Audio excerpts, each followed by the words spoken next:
이번 차 시의 공부 방법을 살펴보세요.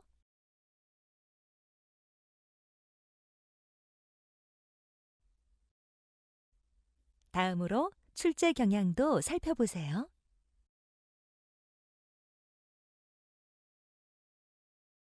이번 시간에는 다음과 같은 내용을 살펴보겠습니다. 이번 시간 학습을 마치면 여러분은 전기 설계 도서의 종류와 수전 방법 및 몇 가지의 장단점을 알고 전기 설비의 도면에 있는 각종의 기기들의 특징을 구분할 수 있습니다. 네, 이 시간부터는 이제 전기 기사 실기 과정을 이제 학습하시겠습니다. 실기 과정이라면 전체적으로 뭐 내선 단답이라든지 뭐 테이블 스펙, 시퀀스, 뭐 이런 식으로 이제 나눠지는데 설비 기준 그 출제 기준에 맞춰서 이제 대폭 수정된 그런 내용, 또 IC 규정에 의해서 안전이 대폭 보강되는데 그 내용을 감안해서 만든 교재로 작업하시겠습니다. 여러분들이 이제 이 내용에서 보시면 이제 우리 첫 번째는 전기 설비 설계인데, 전기 설비 설계라는 건 일단은 전체적인 내용이 나오는 이제 심벌이라든지 간선의 설계라든지 이런 부분을 이제 다루게 됩니다. 보시겠습니다. 1장 전기 설비. 2. 발전, 송전, 변전, 배전 또는 전기 사용을 위해서 설치하는 기계, 기구, 댐, 수로, 저수지, 전선로 및 보안 통신선로. 여기서 이제 설비 기준에서 많이 보던 내용이죠, 이거는. 그다음 발전하기 위한 수력 발전 설비, 화력 발전 설비, 원자력 발전 설비, 가스터빈 발전 설비, 송전 설비, 배전 설비, 변전 설비 및 전기 사용을 위해서 설치하는 전기 수용과 설비까지도 포함한다. 전체적인 내용입니다. 종문이죠. 전기 설비의 종류는 세 가지가 있는데, 하나는 전기 사업용 설비, 그다음에 일반용 설비, 자가용 설비 세 가지가 있습니다. 전기 사업용 설비라고 하면 이건 한전 설비를 주로 말하는데, 전기 사업자가 전기 사업에 사용하는 설비로서 전기를 공급할 목적으로 발전, 변전, 송전, 배전, 여기에 관련되는 이제 통신, 여기까지 다 포함해서 이거는 이제 한전에서 주로 가지고 있는 설비를 얘기하는 겁니다. 그다음에 이제 일반용 설비는 우리가 이제 일반적으로 우리 수용구에서 갖고 있는 설비입니다. 한정된 구역에서 전기를 사용하기 위해서 설치하는 전기 설비로서 주택이나 상점이나 소규모 공장. 그래서 여기는 제한이 있는데, 일반용 설비는 교류 600V 이하, 용량 75kW 미만의 전기 설비를 주로 말합니다. 그런데 이제 이 중에서 수전 용량 75kW 미만이지만 20kW짜리인데 뭐 화약류라든지 또 뭐 위험을 다루는 데는 이건 또 자가용으로 취급을 하죠. 우리가 지금 여기서 신경 써야 되는 건 자가용입니다. 세 번째, 자가용 전기 설비인데, 이 자가용 전기 설비는 전기 기술자가 필요한 설비죠. 전기 사업용 전기 설비 및 일반용 전기 설비 외의 전기 설비인데, 자, 교류 600V 초과의 교합 전기 설비나 75kW 이상의 전기 설비를 말하는 겁니다. 여기에서 이제 전기 사업용 설비가 아닌 걸 자가용 전기 설비라 그래서 전기 기술자가 반드시 안전 관리를 해야 되는 그런 설비가 되겠습니다. 그렇지만 20kW 이상의 설비인데도 불구하고, 그러니까 75kW 미만은 다 이제 뭐 그 일반용으로 가는데, 20kW 이상의 설비로서 위험물 제조, 갑종 탄광, 시장이나 예시장, 뭐 백화점, 다중 출입 장소라서 사람들이 많이 출입하는 장소, 이런 데는 20kW 이상만 되더라도 자가용으로 취급을 합니다. 작은 전기 설비에서 전력 회사와의 사이에 안전상의 책임 분계점을 설정하고 안전관리자가 있어야 되는 그런 설비가 되겠습니다. 그러니까 우리가 이제 전기 기사를 취득한다고 하는 건 이 자가용 전기 설비를 관리하겠다는 겁니다. 네. 수전 방식에 따른 분류에서는 큰 틀에서 다루는 것은 뭐 1회선 수전 방식, 2회선 수전 방식 여러 가지가 있는데, 그 틀보다는 일단 우리가 수전 방식 중에서 하나가 스포트 네트워크 수전 방식이라서, 원래 네트워크 방식이라는 게 있습니다. 네트워크 방식은 망상식이라고 해갖고, 이건 무정전 공급을 전제로 하고 있어요. 망으로 깐다는 거잖아요. 망으로 까는 거니까 전력망이 이렇게 막 망으로 깔리는 겁니다. 깔려서 어디 들어오고 어디서 나가는 거잖아요. 이렇게 되면 이렇게 부분적으로 완전히 그 망으로 깔아서 보완되는 부분인데, 이 중에서 이제 저압 네트워크 방식, 그 중에서도 스포트 네트워크라서 어느 한 건물, 어느 한 지역에만 이렇게 할 수도 있죠. 이렇게 하는 이유는 일단 첫 번째 목적이 무정전입니다. 무정전. 3회선 이상을 수전해서 어떠한 경우에도 정전을 발생하지 않는다. 굉장히 중요한데, 지금 정전이 줄 수 있는 문제가 대단히 크기 때문에 한전에서는 요즘도 이제 이 정전을 발생시키지 않기 위한 최대한의 노력을 다하고 있죠. 만약에 상시 전원이 들어오다가 예비 전원으로 전환되더라도 정전이 생깁니다. 순간 정전이 발생하는데, 순간 정전이 미치는 장애가 있습니다. 이것 때문에 이제 컴퓨터 작업하는 회사들에서는 리세트가 된다든지 뭐 어떤 통신상 장애 생기는 것 때문에 문제가 된다든지 있어서 무정전으로 공급하는 방식이 굉장히 지금 선호되고 있는 겁니다. 그래서 특징 중에 첫 번째는 일단 무정전입니다. 무정전. 그다음 두 번째가 효율적인 운전. 그러니까 뭐냐면 최소한의 비용으로 최대한 안전을 보장할 수 있는 거죠. 전압 변동률이 제일 작고 전력 손실도 감소하고 이건 여러분이 다 기억하셔야 되는 겁니다. 이 내용은 굉장히 중요한 내용이거든요. 부하가 증가에 대한 정수니까 부하 증가가 생겨도 거기에 대해서 굉장히 쿠션이 많으니까 여유가 있다는 거죠. 그래서 기기 이용률 향상되고 2차 변연소 감소, 전등 전력 일원화 가능하고 시설 투자를 만든다. 이런 것들은 일단은 다 특징에 들어가지만 여러분 이 특징 중에서 한 5가지 정도는 확실하게 여러분 기억을 해 두셔야 될 것 같아요. 이 스포트 네트워크가 지금 우리가 지향해서 가는 길에 있는 겁니다. 그래서 이제 그래프로 보자면 여기 그 일회선 수전 방식, 여러분 잘 알다시피 한 군데서 이렇게 한 군데 차단계에서 일관성 운영하는 건데 이거는 가장 간단하고 경제적으로 시설할 수 있지만 리스크가 좀 있죠. 만약에 사고가 나면 복구할 때까지 정전되는 걸 아주 그냥 담보로 해야 돼요. 복구할 때까지는 쓸 수가 없다는 거죠. 그렇지만 이제 그거를 막기 위해서 본선 예비전 수전이라서 이건 뭐냐면 하나는 한전에서 들어오는 본선이고 하나는 제너레이터로 해서 예비전원으로 들어오는 겁니다. 그러니까 그 상시전원 들어오다가 상시전원 끊어지면 예비전원으로 공급한다는 거죠. 사고 때 일단 정전되지만 예비선 전원으로 간다. 지금 이 부분에 대해서 이거 원래 ATS라서 오토 트랜스퍼 스위치가 동작을 해갖고 이걸 끊어서 바꾸는데 순간적인 정전을 피할 수가 없기 때문에 요즘 이거를 또 개량했습니다. 완전히 정전이 생기지 않고 넘어갈 수 있게 만드는 방법이 생겼어요. 그래서 어떤 본선 예비선 수전 방식은 최근까지 전체적으로 많이 쓰고 있던 거고 그때 이제 수전 회선을 본선에서 예비선으로 바꿀 때는 정전이 반드시 들어올 수밖에 없어요. 이걸 없애야겠다 생각한다 이거죠. 일단 루프 방식은 한 선 사고 시 다른 선으로 받을 수 있어요. 만약 이렇게 가는 것이 사고 나면 이렇게 딴 도 받을 수 있잖아요. 이건 이제 2회선 방식입니다. 그러니까 이렇게 됐을 때는 정전을 막을 수가 있죠. 상시 2회전 수준이 되고 한쪽 회선 사고에선 정전이 안 되고 그죠? 바로 넘어올 수 있죠. 이런 거는 이제 보호 기준 방식이 좀 복잡한 건 있어요. 왜냐하면 DS 방식 단락 계정 방식이고 DZ라서 또 거리가 또 가만히 되는 어느 쪽 거리가 좋은지 이런 것들이 이제 문제가 되는 이런 2가지 방식으로 또 바뀌어야 되니까 보호 기준 방식이 좀 복잡한 건 있지만 상당히 많이 한 회선 사고 시 다른 노선으로 이렇게 전환할 수 있는 굉장히 유리한 수전 방식이라고 볼 수 있습니다. 그다음 스포트 네트워크 방식입니다. 바로 이런 그림인데 이렇게 받았을 때 이건 신뢰도가 가장 높다는 거는 정전을 만들지 않는다는 거죠. 그리고 이제 설비비가 많이 들지만 이렇게 됐을 땐 자동적으로 다 복구를 한다는 거죠. 전체가. 그래서 전기 설계의 기본 계획 수립의 내용을 보시겠는데 여기는 뭐 이게 개괄적인 내용입니다. 일단 건물의 용도가 나와야 돼요. 건물의 용도가 나와야 용량을 산정할 수가 있어요. 이거 공장으로 할 건지 사무실로 할 건지 창고로 할 건지 용도가 나와야 돼요. 그다음에 이제 부하 조사라죠. 거기 들어가는 예상 부하가 뭐뭐 있는지. 그다음에 이제 그걸 갖고 전체 수전 설비 용량하고 용량을 만들 수 있겠죠. 설비 용량을 얼마로 해야 될지. 그다음에 거기에 따라서 한전하고 계약 전력은 얼마로 우리가 계약할지. 이건 다 요금의 기본으로 하는 거니까 용량 규모, 계약 전력 규모를 딱 따진다. 그다음에 수전 전압은 얼마로 할 건지, 고압을 할 건지, 특고압을 할 건지, 수전 방식은 어떻게 할 건지. 그다음에 단선 결선 도로 이건 1000kW 미만에서 할 수 있는데 3상이니까 3선으로 하는 것이 아니라 한 선으로 이제 모노 다이어그램으로 만들 수 있는 겁니다. 그다음에 그 비상용 발전기 용량을 결정해야 되고 절환 방식은 어떻게 절환해야 되는지, 그다음 배전 전압을 얼마로 해야 될지, 주요로 결선 방식은 어떻게 될 건지 이런 것들을 다 결정하는 거예요. 보호 접조와 보호 방식, 수변전 설비의 기계와 치방과 성격 이걸 다 계획을 수립을 해야죠. 어떻게 감시할 건지, 전기 인입을 어떻게 할 건지, 전기실의 위치는 몇 층으로 할 건지, 그다음 어떻게 배치할 건지 이런 것들이 그 전기 설비 설계 기본 계획을 가져올 때 필요한 내용들입니다. 이런 것들이 있어야지 이 규모를 가지고 설계를 하죠. 그다음에 이제 중요한 건 이제 설계도서인데 설계도서라는 건 설계에 필요한 모든 서류입니다. 설계도서의 종류는 크게 봐서는 시방서, 설계도면, 공사비 계산서 이렇게 3가지인데 설계계획서라든지 현장 설명 같은 게 들어가서 이런 것들을 전부 다 일괄해서 설계도서라고 한다. 여기서 시방서라는 건 공사를 어떻게 했든지 공사 방법이 들어가는 겁니다. 공사 방법, 공사의 방법과 그다음에 거기에 들어가는 어떤 방식으로 어떻게 시공을 하라는 내용이고, 도면은 여러분 잘 아시는 그 설계 내용 구체적으로 다 그림 그려놓은 거잖아요. 그다음에 이 계산서는 공사비 계산 내역서입니다.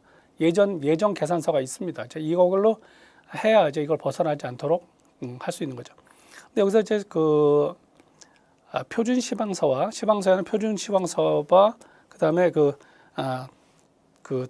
특별 시방서가 있어요. 특별 시방서. 이건 뭐냐면 이제 여기서 특기 시방서가 있죠. 여기 지었는데 특히 시방사라는 건 표준 시방사에는 일반적으로 물품을 구매하거나 입찰할 때 여기 들어간 내용들이 다 들어가서 어떤 스펙을 준비를 해라 이런 내용들을 쓰는 게 표준 시방사고 표준 시방사에 없는 거를 우리가 특기 시방사라고 합니다. 이렇게 해서 만들어서 전문적인 사항을 기록해서 시방서를 하죠. 시방서 종류 하나는 표준 시방서, 하나는 특기 시방서 두 가지가 있다. 기억하셔야 될 것 같고. 그다음에 이제 공급 전압을 설정하는데 공급 전압을 그 고압을 할 건지 특고압을 할 건지 보통 이런 거 결정하는데 지금은 대부분 다 이제 특고압 수준으로 합니다. 그 전에 이제 150kW 미만에는 저압 수준으로 하고 그리고 단상 220이나 300 동력용 380이죠. 전동용 220이고 이렇게 쓰든지 했는데 그다음에 500kW 미만에서는 고압인데 이제 우리나라가 고압이 거의 없어졌어요. 왜냐하면 이제 옛날 2단 강압할 때 특고압에서 고압에서 저압 2단 강압을 했는데 지금은 1단 강압 자체로 해서 22,900이 바로 들어옵니다. 그래서 특고압 수준이 굉장히 많아졌어요. 지금은. 그다음에 이제 500kW를 넘어갔을 때 특고압 수준한다. 용량에 따라서 전압을 어떻게 바꾸는지 400MV/A짜리는 3, 4호로 수준을 한다. 이런 것들이 이제 있는 거고. 그 다음에 이제 그 전기사업법에서 전압 및 주파수에 대한 유지 기준이 있는데 이것도 출제된 적이 있습니다. 있긴 있는데 전동용 6%, 동력용 10%에서 우리 110V, 200V, 220V, 380V 이제 공칭 표준 전압으로 되어 있는데 여러분들은 220V나 380V가 익숙해져. 근데 이제 380V가 일단은 동력용이고 220V가 전동용이라는 걸 하니까 전동 전열용이니까 이건 플러스 마이너스 220의 상하로 6%니까 13V가 돼서 233V까지가 안정한 좋은 전압이라고 하는 거고 또 13V 빼갖고 207V도 안정하다고 하는 겁니다. 그걸 벗어나면 이제 불안정하다, 좀 이렇게 나쁘다는 거죠. 좀 나쁜 전압이 될 수 있는 거고 380V 동력용 10%가 돼서 아래로 이제 38V가 더 가나 빼는 요 이내는 우리가 바로 유지 기준에 들어가 있고 주파수는 플러스 마이너스 0.2%입니다. 그러니까 59.8에서 60.2 이렇게 되는 겁니다. 이렇게 돼서 그 사이로 이제 뭐냐면 이제 0.2를 찌니까 59.8부터 60.2까지 이 사이에 주파수만 허용이 되고 그 다음에 불량하다고 하는 거죠. 스포트 네트워크 방식이 출제된 적이 이제 99년도 7점짜리로 출제됐었는데 이건 그거 이외에도 여러 번 나올 수가 있습니다. 스포트 네트워크 방식이 무엇인지 내용을 쓰고 특징 네 가지를 쓰시오 이렇게 나오는 거죠. 문제가 스포트 네트워크 방식은 각각 1회선에 입력 고전압회로에 접속된 2대 이상의 강압 변압기 다운 트랜스죠. 갖는 단일 변요소에 각 변압기 출력 측은 변압기 2차 측에서 변압기로의 역전력이라는 건 이제 반대쪽으로 왔을 때 차단기로 이제 제거하는 거죠. 일단 정규 전압이나 위상각 위상 배열이 회복됐을 때 차단기 자동으로 투입될수록 조정된 계정기 장치는 차단기를 경유해서 공통의 모선에 되어 있다.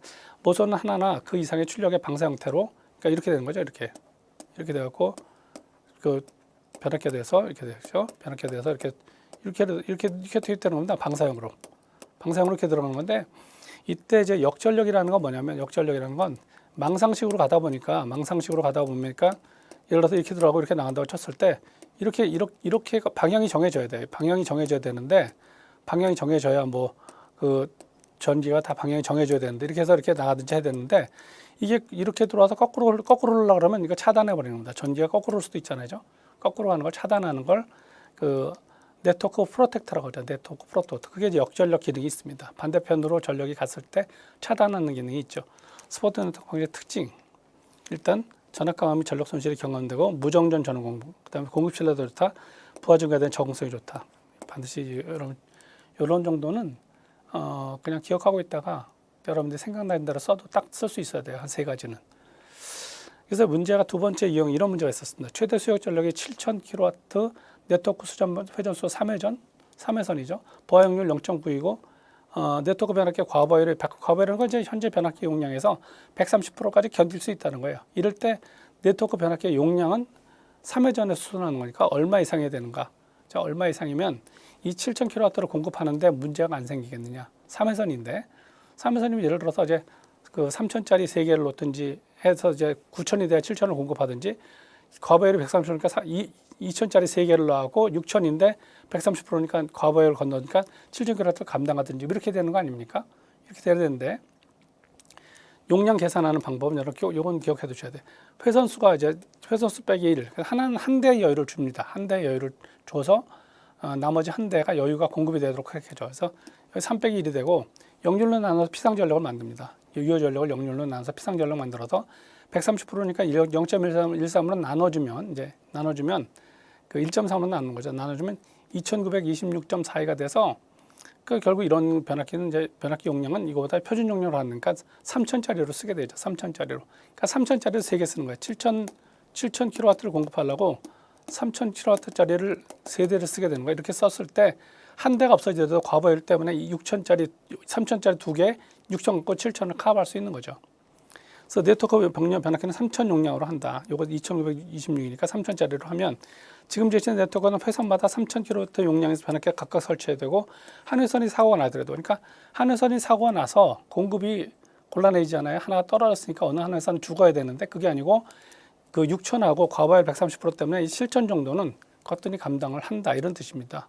그래서 그 한 회선이 사고가 나더라도 다른 두 회선의 변압기가 공급하는 전력으로 이 전체 전력을 공급할 수 있기 때문에 무정전 전력 공급이 되는 방법으로 사용될 수 있다 이겁니다.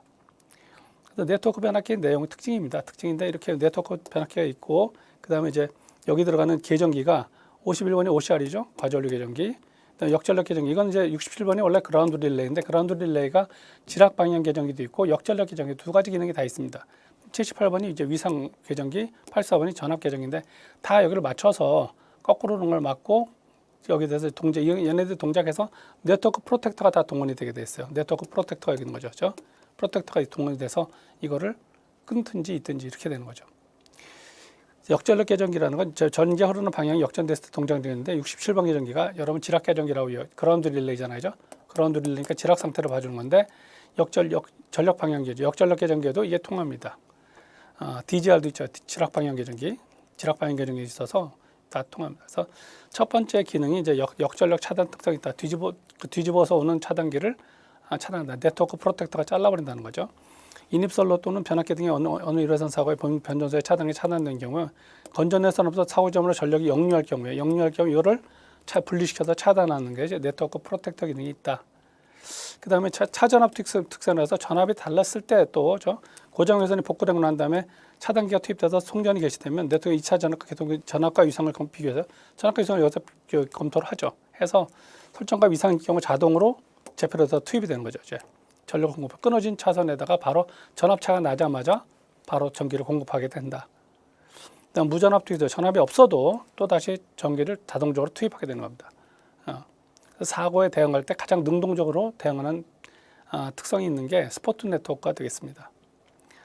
그다음 이제 전선 약호가 그 전에 비해서 이것이 많이 바뀌었습니다. 전선 약호에 대해서 한번 여러분 보셔야 되는데 이름들이 많이 바뀌었어요. 그래서 일단은 ACSR은 강심 알루미늄 연선 여러분 잘 아시는 거고 CNCV가 많이 나오는데 CNCV는 동심 중성선 차수형 전력 케이블. 이 차수라는 거는 물이 들어오는 거에서 막을 수 있는 거예요. 물이 들어오면 열화가 생겨서 껍데기가 약해지는데 케이블 껍데기가 불에 대해서 강하게 만들어 놓은 거예요. 그다음 동심 중성선이라는 건 22,900에서 쓰는데 중성선이 케이블 중간에 그 중성선이 이렇게 있고 케이블이 있습니다. 뉴트럴이 있어요. 각각 선마다 한 상마다 중성선이 이렇게 박혀 있는 겁니다. 동심 중성선에 여기 들어가 있고 동심이 들어가 있고 중성선에 여기 이제 접지 케이블을 운행하는 게 이게 이제 CNCV 전선이고 CNCV W 전선 이건 이제 W는 수미령이에요. 수미령은 이것도 역시 그 워터프루프 물에 대해서 강한 물에 대해서 굉장히 방지를 할 수 있도록 특별히 만든 그런 케이블이 되겠습니다. CV 그 1은 그 600V부터 1000V까지 사용되는 CV 케이블, 가교 폴리에틸렌 절연 비닐 외장 케이블 굉장히 많이 쓰죠. CV1. CV10은 0.6에서부터 그 1000V까지입니다. 600V부터 1000V까지 절약되는 그런 이제 CV 케이블 되겠죠. 그다음 CWW 이거는 이제 뭐냐면 0.6에서 1000V까지 제어용 컨트롤용인데 비닐 절연 비닐 케이블이 뒤에 있는 거고요. VV는 비닐 절연 비닐 케이블이 되는 거고 C가 이제 컨트롤 제어용입니다. 제어용. DV는 여러분 잘 아시는 인입용이고 쭉 여러분들이 많이 쓰는데 그 NEV나 NRC나 이런 것들도 기억하셔야 되고 R은 이제 라바니까 고무가 들어갑니다. 고무 절연이라는 거고 그다음에 이제 여기 난연성 케이블 그죠? FR CNCOW 동심 중성선 수미령 저독형 독성이 없는 그죠? 또 FR 케이블 난연 케이블 그다음에 그 HR 0.5짜리는 500V 내열성 고무 절연이고 HR 0.75는 750V형 고무절연 전선이다. 바뀐 거 위주로 좀 참고로 보시면 되겠습니다. 이거 어쩌다 한 문제 나오는 거지만 그래도 이런 데서 좀 그 준비가 좀 덜 되면 굉장히 좀 곤란할 때가 있어요. 큰 문제에서 많이 물어보니까. 그 다음에 전멸기기 오는 게 전멸기라는 건 스위치잖아요. 일반적으로 스위치 그죠? 스위치인데 이렇게 표시하는데 일단은 15A 이상은 전류값을 반드시 써줘야 되는 거예요. 이게 없으면 이제 그 이하는 전류값을 안 쓰죠. 안 쓰지만 이 이상은 전류값을 써줘야 된다. 그 다음에 극수가 있어요. 단극. 요거 EP는 2극입니다. 2극짜리. 2극짜리라는 건 극석이 극이 두 개 있다는 거고, 요거 3로 스위치입니다. 3로. 3로 스위치는 선택 스위치가 있는 거죠. 선택 스위치. 3로 스위치라는 건 선택 스위치가 있는 겁니다. 셀렉터 스위치가 있는 거죠. 이렇게 됐을 때 여기서 이제 요거 스위치하든지 이거 스위치하든지죠. 이거 교체해서 이렇게 가든지 설치해 주는 거죠. 3로 스위치. 그 방수형은 워터프루프 WP, 방폭형은 EX 표시, 플라스틱은 P, 타임오브는 T, 타임오브는 이런 것들이 요거하고 전멸기하고 콘센트 정도는 지금 여러 번 받으실 필요가 있습니다. 백열등은 HID는 이제 고휘도 방전등이라서 High Intensity Discharge Ramp라고 해서 이제 고휘도 방전등이 있네요. 휘도가 높은 방전등, 휘도가 눈부시는 방전등. 백열등이 있고, 백열등은 붙이는 쪽에다 색깔을 칠하고, 오개등은 이렇게 써도 되고, 그 다음에 이제 그 등을 표시할 때 요거죠. 이렇게 되고, 만약에 H100이다 그러면 수은등 100W짜리입니다. 수은등 H400 수은등 400W짜리. 수은등은 H, 메탈halide M, 나트륨은 N 이렇게 등 종류가 들어가 있죠. 그다음에 형광등은 이렇게 표시했고, 용량 표시할 때 32W 2등용죠. 2등용. 만약 기구수가 그 덩치전 기구수가 들어간다면 이렇게 표시됩니다. 32W 2등용 3개, 등기구 3개 말하는 거죠. 비상용 조명 까맣게 표시하고, 이게 요거는 이제 조명기구에 들어가는 거니까 스위치하고는 구별이 됩니다. 그려놓으면 일반용 조명 형광등에 들어갈 때 비상용 조명에 들어가는 경우죠. 형광등 이건 다 이제 뭐죠? 비상용의 형광등, 비상용 형광등, 비상용 백열전등, 비상용 형광등. 그 계단에 설치하는 통로 유도등 겸용은 이렇게 표시한다는 거죠. 근데 요즘 이제 이런 그 백열등이나 형광등은 아직까지는 내용에서는 살아있지만 실제로 생산이 안 되거나 유통이 안 돼 있습니다. 그래서 앞으로는 이게 들어오지 않지 않을까 생각을 하죠. 그다음 콘센트, 계획하고 중요해서 콘센트하고 스위치는 두 가지 내용을 좀 많이 보시는 게 좋습니다. 내용이 많으니까 이건 벽 붙이는 이게 한쪽 벽에 붙이는 쪽에다 까맣게 표시하고, 구멍 두 개는 건 2구입니다. 그 뭐죠? 2극입니다. 2극. 그다음에 구수가 또 있죠. 천장에 붙이는 거, 바닥에 붙이는 거 아래쪽에다 이렇게 까맣게 표시되어 있고, 15A는 방기하지 않으니까 20A 이상은 써줘야 되고, 전멸기는 이제 15A 이고죠. 2구로 이상은 구수가 2개다. 2구라는 건 콘센트가 두 개 이렇게 박을 수 있는 거예요. 이게 2구용입니다. 콘센트 2개짜리 2구, 3구짜리도 있고, 그죠? 3구짜리도 있고, 3구. 극은 요 구멍이 몇 개, 구멍이 3개짜리면 3극이 되는 거죠. 3극은 3P, 4극은 4P. 극수죠, 극수. 종류를 봐서 이거죠. 빠진 방정 LK형, 걸림형 T, T자 붙으면 타이머가 또 구별을 하셔야 돼요. T. 접지극 붙이는 E가 붙고, 접지 단자는 터미널이 붙어요. 접지 단자. 누전 차단기 EL 붙고, 방폭형 EX 들어가고, 이건 똑같아요. 의료용이 H입니다. 이번에 의료용 H. W 방수용, 방수용은 바닥에서부터 80cm 뗍니다. 이건 보통 콘센트는 바닥에서 30cm 위에서 30cm 여기 위에 붙여야 되는데, 그 방수용은 높아가고 80cm 붙으면 80cm. 그다음 천장음폐 배선, 실선으로 표시하죠. 천장선은 7선, 바닥음폐는 점선, 노출 배선, 가는 전선죠. 노출 배선 이렇게 들어가는 겁니다. 그 다음에 이제 단 30인 경우 표시하는 방법. 그 다음에 이제 그 스퀘어가 이제 몇 개냐, 몇 개짜리냐, 이제 뭐죠? 쌍이 되면 100쌍, 그죠? 접속점 붙이는 거. 나머지 내용 읽어보시면 될 것 같고요. 그 다음에 이제 여기도 큰 내용은 읽어보시면 되겠습니다. 여기도. 그 다음에 노출, 여기 이제 뭐죠? 이런 건 뭐냐면, 하나는 접지선이죠. 접지선 2mm짜리. 2mm짜리 전선, 전선관 두께가 이제 있죠. 25mm짜리, 25mm짜리. 2mm짜리 전선이 3가닥 들어가 있는 거죠. 3가닥 들어가 있는 거죠. 그 다음에 이제 지중 배설 배선은 1.3선입니다. 그 다음에 조인트 박스, VVF용 조인트 박스입니다. 이거는, 그죠? 여기다가 여기 단자 붙였을 때는 T를 넣어서 표시한다. 접지 단자, 접지 센터, 이런 거 봐두셔야 될 것 같고. 그다음에 이제 정류 장치, SCR이죠. 축전지, 발전기, 특별한 거 없고, 개폐기 스위치잖아요. 스위치 S가 들어갔는데 극수나 전류가 들어갈 수 있죠. 전류계 부치는 안에 동그라미 들어가고, 그죠? 전류계 부치. 배선용 차단기 브레이커 들어가고, 브레이커도 이제 만약 모터 브레이커는 이제 아주 그 내장된 것들이 많습니다. 이거는 이제 이렇게 선을 표시해서 하는 거고. 그다음에 누전 차단기 2는 누전 차단기 상자 들인 경우 상자에 제조된 방해되고 과전류 소자 부치 붙고, 그다음 과전류 소자 없음 표시하는 방법. 그다음에 과전류 소자 부치는 B2를 쓰는 게 이게 제일 많이 쓰는 거죠. 그다음에 압력 스위치, 플로트 스위치라는 건 물에 뜨는 거죠. 물에 뜨는 걸로 이제 물에서 어떤 게 이제 이게 뜨면 올라오면 여기서 스위치가 동작을 하는 거죠. 플로트 스위치. 그러니까 그 요즘은 이제 이런 거 플로트 리스트도 많아 갖고 플로트 전극으로 스위치하는 경우도 있죠. 그죠? 스위치 전극 LF. 그 이렇게 수조가 있을 때 전극을 집어넣어서 전극으로 관리하는 스위치가 있습니다. 그다음에 타임 스위치, 전력량계는 WH, 전력계는 W고 전력량계는 아워가 붙습니다. 구별하셔야 되고 상자들이죠. 변류기 CT, 그다음에 전류제한기 리미티드 L, 전류제한기. 그다음에 요거는 이제 여러분 또 그 따라 보셔야 될 건데 여기까지 EQ는 지진 감지기고, 이건 뭐냐면 보통은 요 기계가 뭐냐면 AS입니다. 뭐냐면 암페어 스위치라서 전류기용 전환 스위치인데, 그런데 여기서 G가 붙으면 이건 누전 차단기, 누전 경보기가 되는 거고, 이거 F는 파이어 그래서 화재 경보가 되겠습니다. 화재 경보기.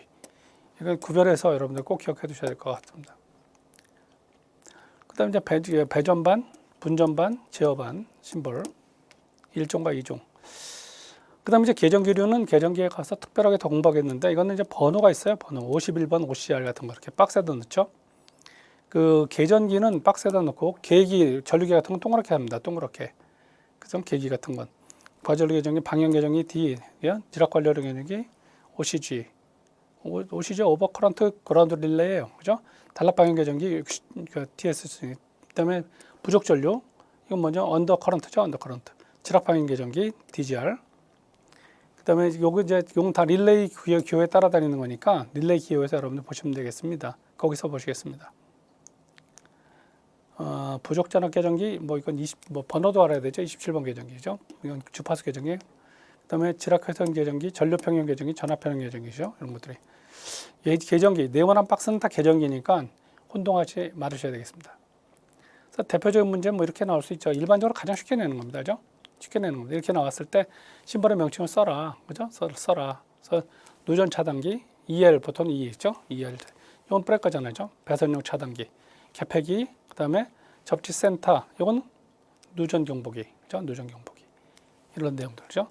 그 몇 가지는 여러분 여러 열심히 할 건 아니지만 그래도 도면에서 지나가면서 걸리는 것들은 한 번씩 좀 유심히 봐둘 필요가 있다. 여기 들어가면 너무 많거든요. 네. 그다음에 용량 몇 암페 이상은 그 전멸계 스위치를 넣느냐. 이거 여러 번 났던 겁니다. 6점짜리로. 이렇게 6점 나면은 여러분 하나라 쓰면 2점을 받을 수가 있는 거죠. 다 안 쓰시면 안 됩니다. 그죠? 쓰는 데까지 쓰셔야 돼. 15암페죠. 이거는 15암페. 그다음에 요거는 2극, 요거는 4로 스위치입니다. 2극과 4로. 방수형은 워터프루프, 방폭형은 EH죠. EX 붙여야죠. 15암페. 2극 스위치, 4로 스위치. 그죠? 4로 스위치. WP, 방폭형 EX 이렇게 들어가서 그 간단한데 콘센트하고 전멸기 정도는 좀 자세히 봐둔다 생각하시면 좋겠어요. HID 램프라는 건 하이 인텐시티 디스차지 램프에서 고휘도 램프인데 고휘도 방전등이죠. 휘도가 높은 방전등입니다. 그래서 고휘도 방전 램프 이렇게 쓰시면 될 것 같고, 그 한글로 쓰시면 되게 좋습니다. 가장 좋은 게죠. 이런 건 참고로 알고 이런 거 쓰셔야 될 이유는 없을 것 같고, 이거 HID 램프로 보통 5가지 이상이 있는데 3가지만 쓰자 그러면 고압 수온등이나 고압 나트륨 등 메탈 할라이드 이런 것들, 이건 에너지에서 많이 쓰죠. 이것들이 휘도가 높은 건데 그 고압 수온등, 초고압 수온등이죠. 초고압 수온등도 있고, 그 다음에 이제 그 초고압 수온등, 이건 와트수가 높죠. 그 다음에 또 이제 제논등도 있어요. 제논 라이트도 있는데 그 초고압 크세논 방전등, 크세논 방전등, 그죠? 크세논 방전등에서 보통 제논에서 X2를 씁니다. X 쓰는데 제논등에서 이거 쓰는데 얘네들이 다 고휘도 방전 램프 속에 들어가죠. 일반적으로 한 세 가지 쓴다. 여러분 그 뭐 고압 순등 쓰든지 초갑 순등, 수운동 계열이 전부 다 수운동, 초갑 순등, 수운동 계열이 휴도가 일반적으로 높고 고압 나트륨 이상도 역시 뭐죠? 휴도가 높습니다.